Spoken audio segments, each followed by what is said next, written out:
ओम श्री गुरुवे नमः।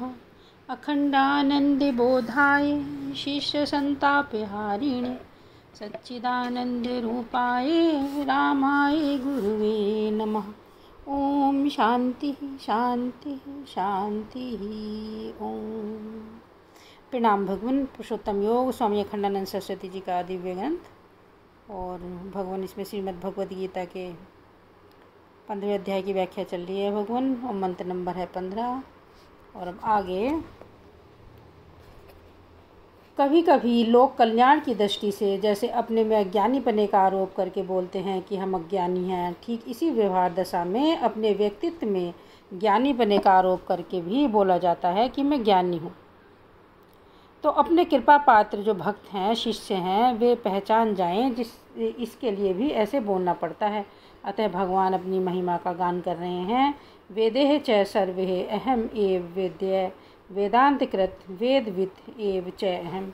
जिस समय तुम जागते हो ज्ञान होता, जिस समय तुम सपना देखते हो स्मृति होती है, और जिस समय तुम सुषुप्ति दशा में जाते हो और अपोहन हो जाता है, सारी वृत्तियाँ सारी स्मृतियाँ शांत हो जाती हैं, उन सब का प्रकाशक सबका अधिष्ठान मैं ही हूँ।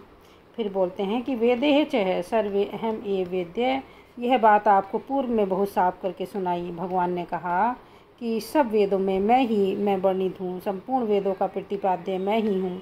सूक्ष्म दृष्टि से निरीक्षण करें तो सिवाय ईश्वर के प्रतिपादन के और कोई वस्तु वेदों में नहीं है। क्यों? वेद के सिद्धांत में परमात्मा के सिवाय दूसरी कोई वस्तु है ही नहीं। अगर वेद भी परमात्मा के सिवाय दूसरी वस्तु का वर्णन करें तो मिथ्यावादी हो जाए, क्योंकि जब दूसरी चीज़ है ही नहीं तो दूसरी चीज़ का वर्णन कहाँ से। तब यह प्रश्न हुआ कि किस ढंग से सारे वेद परमात्मा का वर्णन करते हैं। तो देखो, विभाग कर लो। एक तो वेद में उपाधियों का वर्णन है, व्यष्टि उपाधि कैसी है और समष्टि उपाधि कैसी है, कार्य उपाधि कैसी है और कारण उपाधि कैसी है, और दूसरे चरित्र शुद्धि के उपाय वर्णित हैं। माने उपाधि का संस्कार कैसे किया जाए, तो जैसे जैसे विकार है वैसे वैसे संस्कारों का भेद है। इनका वर्णन भी परमात्मा की प्राप्ति के लिए है, क्योंकि उपाधि का विवेक करोगे तब परमात्मा की प्राप्ति होगी। उपाधि माने परमात्मा के साथ जो दूसरी चीज़ें सटी हुई मालूम पड़ती हैं, वे चीज़ें परमात्मा से जुदा मालूम पड़ती हैं तो जुदा नहीं, लेकिन भ्रांति के कारण जुदा प्रतीत होती हैं। तो उसकी खोजबीन करनी पड़ेगी, उसको ढूंढना पड़ेगा। ऐसे समझो कि हमको तो सारी पृथ्वी ईश्वर से जुदा मालूम पड़ती है, तो यह कहना पड़ेगा कि जो जुदा मालूम पड़ता है उसमें कुछ कार्य है ही नहीं। कार्य है कि नहीं है,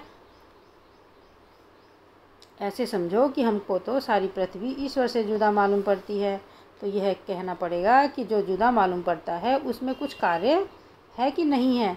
कार्य माने जो बाद में पैदा हुआ है। अच्छा, उस कार्य का कुछ कारण मालूम पड़ता है कि नहीं जो पहले से ही मौजूद था। मालूम पड़ता है। अच्छा, दोनों में कोई एक चीज़ मालूम पड़ती है कि नहीं। जैसे देखो, घड़ा है, घड़ा कार्य है, बाद में बना। घड़े के पहले क्या था? मिट्टी थी। और घड़ा फूट जाएगा तब क्या रहेगा? मिट्टी रहेगी। तो जो घड़ा बनने के पहले था और घड़ा फूटने के बाद है, उसको कारण बोलते हैं। और घड़ा बीच में बना और फूट गया, उसको कार्य बोलते हैं। अब कहो भाई कि कुम्हार भी मौजूद था पहले और घड़ा फूटने के बाद में मौजूद रहेंगे। हाँ, घड़ा बनने के लिए जिस चीज़ का पहले मौजूद होना ज़रूरी है वे सब कारण हैं, और घड़ा फूट जाने के बाद जो रहता है सो भी कारण है। परंतु घड़े की उत्पत्ति में हेतुता तो होनी चाहिए। अब देखो, साफ कर लो, घड़े में जो मिट्टी है वह तो है उपादान कारण। घड़ा फूटकर जिस चीज़ में मिल जाता है उसको उपादान कारण कहते हैं, और घड़ा फूटने के बाद जिसका घड़े के साथ संबंध नहीं होता उसे उपादान कारण नहीं बोलते हैं। तो उनमें कुम्हार जो चेतन है वह निमित्त कारण है, और वाक, डंडा, सूत आदि सहकारी कारण है।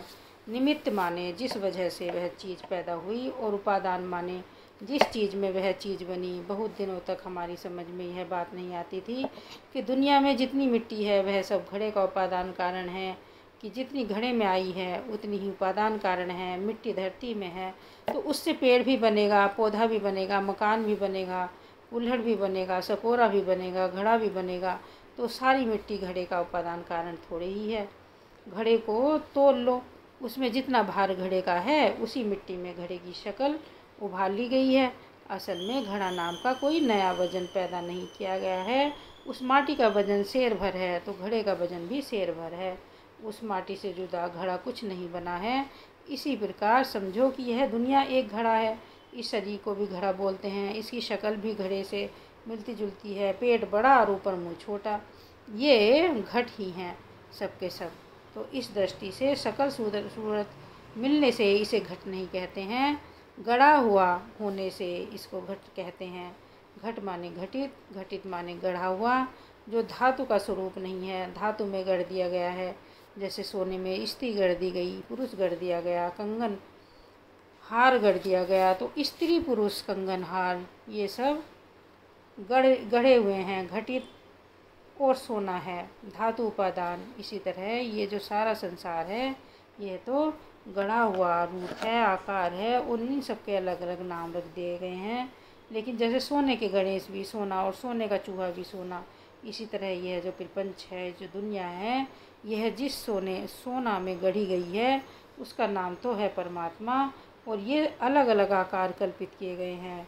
एक अखंड सत्ता में हम सब लोगों की शक्लें खींची हुई हैं, गढ़ी हुई हैं, और सबका तत्व एक ही है।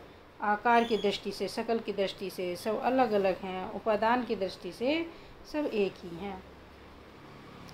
तो देखो, वैष्णवाचार्य, शैवाचार्य, शोक्ताचार्य सब यह बात मानते हैं, यह जो संसार दिखाई पड़ रहा है इसका उपादान कारण माने मसाला परमेश्वर ही है।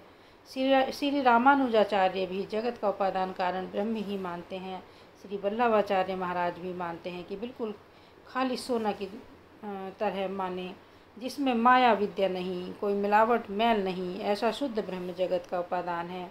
निम्बकाचार्य भी इस जगत के उपादान मसाले को ब्रह्म ही मानते हैं। मध्वाचार्य के संबंध में कई लोगों को गलतफहमी है कि वे द्वैतवादी हैं, लेकिन आप बिल्कुल पक्का समझ लो कि वे जीव और ईश्वर को तो जुदा जुदा समझते हैं, परंतु ईश्वर और जगत को जुदा जुदा नहीं समझते हैं। सर्वम खल्विदम ब्रह्म की व्याख्या वे भी करते हैं, वासुदेव सर्वम की व्याख्या वे भी करते हैं। वे भी कहते हैं कि जगत का उपादान ईश्वर ही है। ओम शांति शांति शांति। प्रणाम भगवान।